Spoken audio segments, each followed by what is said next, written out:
ஆறுமுகன் அவன் பேரு பாரில் அழகில் அவனுக்கு இணையாறு. நீ அன்பு கொண்டே உன் துன்பங்கள் தீர, அன்பு கொண்டே உன் துன்பங்கள் தீர, அனுதினம் அவன் பெயர் கூறு. தாமரை மலர்கள் ஆறு, அதில் தவழ்ந்தன குழந்தைகள் ஆறு. வேலொன்று அவன் கையில் உண்டு, அன்பர் வினைகளை தீர்ப்பதற்கென்று. வேலொன்று அவன் கையில் உண்டு, அன்பர் வினைகளை தீர்ப்பதற்கென்று.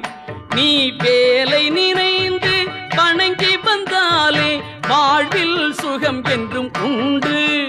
நீ வேலை நினைந்து வணங்கி வந்தாலே வாழ்வில் சுகம் என்றும்